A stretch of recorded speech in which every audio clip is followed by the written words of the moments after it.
So this is a new problem coming in front of us. Problem number 85, maximal rectangle. The problem has been marked upvoted as by 8,300 plus people. It's hard marked if you will look at it for the very first time, but if you have already solved similar questions, then it might not look that hard. Previously, it has been asked in Amazon, Apple, Bloomberg, Google, Walmart, Arcesium, ByteDance, Dunzo, Microsoft, Facebook, Uber. So multiple companies have already asked this question. So the question says that you are given rows and columns of a binary matrix filled with zeros and ones. So you will be given a matrix which is a binary matrix. Binary matrix means that it is going to only contain values zeros and ones. You need to find the largest rectangle that contains only ones and you need to return area.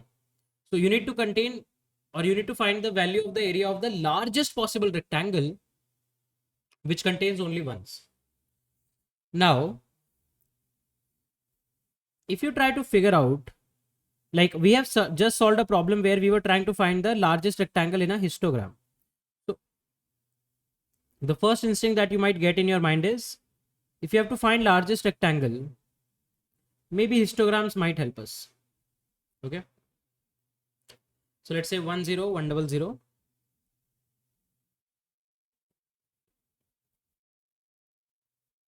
Then 1 0 1 1. Then let's say 1 1 1 1 1. And then you have 1 0 0 1 0. Okay. Now, if you carefully see, then area of the rectangle which is having all ones.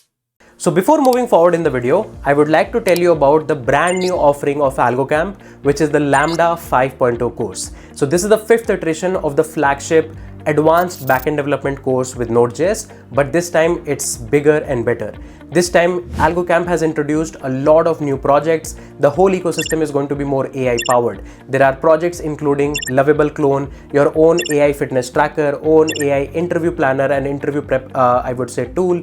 There is some deep engineering concepts around distributed transaction using which you're going to make a payment system or a payment wallet system altogether. There's going to be a workflow manager project. You're going to try to understand how exactly you can use the concepts of, let's say, CDC in order to implement different projects. A lot of deep technical projects and deep technical understanding you are going to get. This particular course is going to focus on making sure that you understand the system architectures and deep system concept that a lot of senior engineers are always involved with, and try to make projects on top of that. You are going to see actual scaling strategies, replication strategies, how you can make sure that your system is fault tolerant, and concepts around, let's say, Kafka, concept around Redis and whatnot.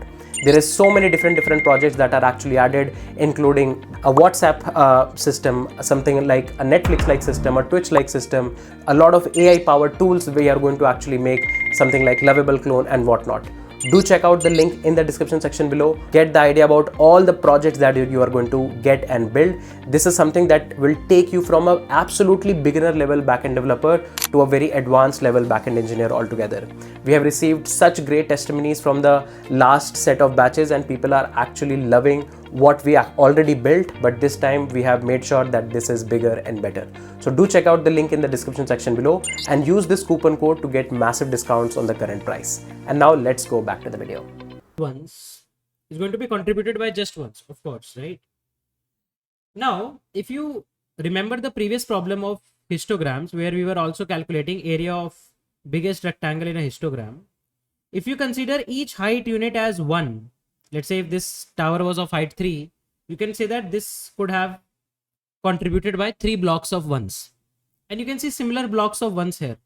You can see similar blocks of ones here. If I try to prepare a histogram, with the bottommost row as the base of the histogram, then can I say we will actually be able to form a histogram like this, right? So 4 0 0 1 0. If I consider the base of the histogram here, if I consider the base of the histogram on the last row, then technically we'll find histograms like this, right? Okay. Now, if you want to find the biggest rectangle here, the biggest rectangle here is going to be of 4 units. That's it. That's it. So now we have a potential answer 4. Now let's say what I'm going to do is I'm going to pull the components from the next row, and I'm going to say that let's make the second last row as the base of the histogram. If the second last row is the base of the histogram, then you're going to get a tower of height 3, then a tower of height 1, then a tower of height 3 again, then a tower of height 2, sorry, then again tower of height 3, and then tower of height 2. Okay, something like this. And even in the last one, I guess I draw the rectangles wrong. This was 4 and there was a 3 also, but still the answer will be 4.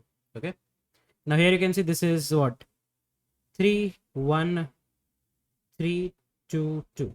Okay, now if you carefully see, the largest rectangle that we can technically form is going to be of 6 unit, which is this rectangle.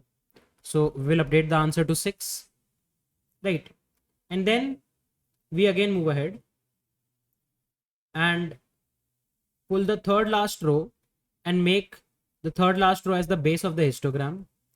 And then this is going to be of height 2, then 0, then again of height 2, then height 1, then height 1. Now here the maximum area is going to be of 3 units, right? Is 3 better than 6? No. And so on. We are going to keep on doing this. We are going to keep on doing this till the time we actually exhaust all the possible rows. And you might feel that how do we get an intuition that you can solve this problem directly by histogram? So the intuition can be simple. You know that every possible one that you are having can become part of a rectangle. So if you consider this one, this can be part of this rectangle, or this can be part of a bigger rectangle of the same columns, right? Then this can also be bigger rectangle part, right? Then this rectangle can also be one corresponding component. Then there can be this rectangle. So there will be different rectangles that you can form, right? Now for any rectangle that you see, for any rectangle that you are going to form with a set of ones, what we can say is that we can club all of those rectangles with one common property, that from which row they are actually starting, from which row we are actually starting to form the rectangle. Because there is no point of checking column by column all of the rectangles. Because even if you consider every rectangle row by row, see something like this, something like this, something like this, and then you form this as the biggest rectangle, then also you'll be able to get it, right? So this question is a direct application of histogram. What you can eventually do is, for every row, you can try to form a histogram. Now, how can you form a histogram for every row? Try to take prefix sum of every column. Okay. So what will be the prefix sums? Let's try to write it. You can update the given array only. I'm drawing it in a new array.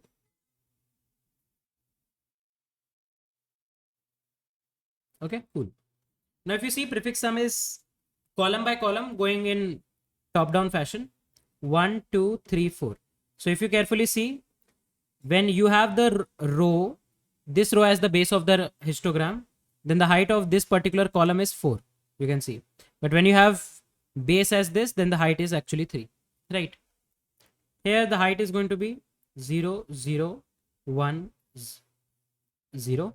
The moment you get a 0, that means you cannot initiate a histogram from there. So don't add it in your corresponding sum and initiate a 0. 1, 2, 3 and a 0. 0, 1, 2, 3. 0, 1, 2. Now you can see this is an array representing heights of a histogram. This is an array representing heights of an histogram. This is an array representing heights of the bar of a histogram. This is an array representing heights of the bar of an histogram. So every row is going to represent an array of the heights of the bar of the histogram.